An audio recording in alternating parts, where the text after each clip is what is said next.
Ini konferensi pers soal beredarnya apa yang disebut film judulnya Dirty Vote ya. Sejak kemarin ringkasannya beredar, tapi baru tadi jam 11-an ada versi utuh, kita bisa tonton dan lihat ya. TKN menanggapi sebagai berikut bahwa di negara demokrasi semua orang memang bebas menyampaikan pendapat. Namun perlu kami sampaikan bahwa sebagian besar yang disampaikan dalam film tersebut adalah sesuatu yang bernada fitnah, narasi kebencian yang sangat asumtif dan sangat tidak ilmiah. Ya. Saya mempertanyakan kapasitas tokoh-tokoh yang ada di film tersebut, di rekaman tersebut ya. Dan saya kok merasa sepertinya ada tendensi ya, keinginan untuk mensabotase pemilu.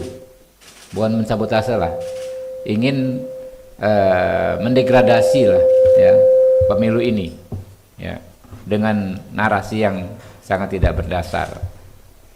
Rakyat ya pasti sangat paham bahwa tokoh yang paling banyak disebut dalam film itu Presiden Joko Widodo ya, sangat berkomitmen menegakkan demokrasi. Rakyat juga tahu bahwa pihak mana yang sebenarnya melakukan kecurangan dan pihak mana yang memang mendapatkan keuntungan dengan yang mendapatkan dukungan sebagian besar rakyat karena program dan rekam jejak yang jelas berpihak kepada rakyat.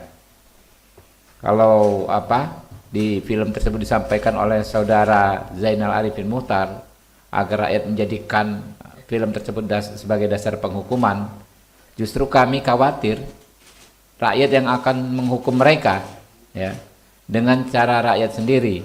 Jadi tindakan-tindakan mereka yang menyampaikan informasi yang sangat tidak argumentatif tetapi tendensius untuk menyudutkan pihak tertentu berseberangan dengan apa yang menjadi sikap sebagian besar rakyat. Yang saat ini saya lihat rakyat begitu antusias dengan apa yang disampaikan Pak Prabowo soal melanjutkan segala capaian pemerintahan yang ada sekarang ya. Intinya ya, kami menyarankan kepada rakyat untuk tetap tenang, tidak terhasut serta tidak terprovokasi oleh narasi kebohongan dalam film tersebut, serta tidak melakukan pelanggaran hukum. Kita harus pastikan pemilu 2024 berlangsung damai, luber, dan jurdil. Pastikan rakyat untuk bisa menggunakan hak politiknya dengan sebaik-baiknya, karena itu akan menentukan masa depan kita semua ke depan. Nah, ada 3 hal ya teman-teman dalam film tersebut yang perlu kami soroti secara khusus. Yang pertama, pernyataan saudara Ferry Amsari soal penunjukan 20 pejabat kepala daerah di 20 provinsi dikaitkan dengan jumlah DPT 140 juta suara yang ekuivalen lebih dari setengah ya dari jumlah pemilih di seluruh Indonesia. Narasi ini sangat tidak ilmiah ya, dan sangat tidak masuk akal. Susah sekali kita mencernanya.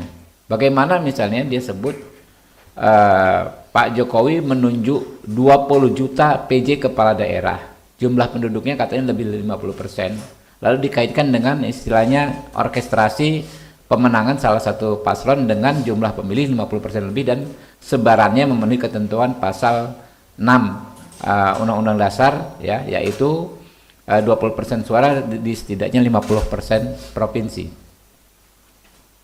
Bagaimana bisa seorang PJ kepala daerah memastikan seluruh pemilih di daerah yang dipimpinnya untuk memilih sesuai dengan yang dikehendaki oleh orang yang menunjuknya sebagai kepala daerah?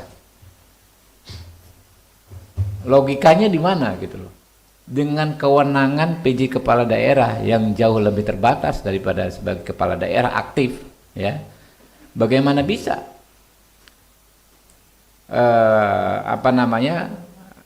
skenario yang disampaikan Ferry Amsari itu terwujud? 20 kepala daerah ini yang penduduknya lebih dari 50%, ya, memastikan orang di situ memilih paslon yang diinginkan presiden semua. Nah itu kan berarti benar-benar narasi yang sangat spekulatif, ya, yang lemah secara argumen, makanya jauh dari kata disebut ilmiah. Saya meragukan. Setelah kampus-kampus ya, guru besar kita menurunkan pendapatnya di media, dan menurut saya sangat sangat signifikan, ya, sangat influential apa yang dikatakan oleh para guru besar ini. Mereka turun gunung menyatakan keprihatinan mereka mengenai demokrasi di Indonesia. Tadi disebutkan juga mengenai ahli-ahli hukum, ya. Nah, saya ingin menambahkan satu hal saja. Kita membaca di media sosial dan mungkin juga media mainstream berita mengenai peluncuran film Dirty Vote. Ya. Film ini menarik. Saya baru saja selesai menyaksikan film Dirty Vote ini. Dibuat, ya, dan ada 3 ya ahli hukum tata negara yang sangat reputable, punya reputasi yang baik, menjelaskan mengenai kecurangan-kecurangan yang sudah terjadi menjelang pemilu legislatif, menjelang pilpres yang akan kita adakan pada tanggal 14 Februari, Rabu yang mendatang. Jadi ini film yang bagus, ya. Kalau kita membaca dan ingin mengetahui magnitude pelanggaran, ya, pemilu yang sudah terjadi dan potensial akan terjadi, ya, pada tanggal 14 nanti. Nah, ini inline, sejalan dengan pemberitaan di media. Kalau kita bicara mengenai apa yang terjadi dengan kepala desa yang melakukan pengarahan dan intimidasi, film ini menjelaskan itu.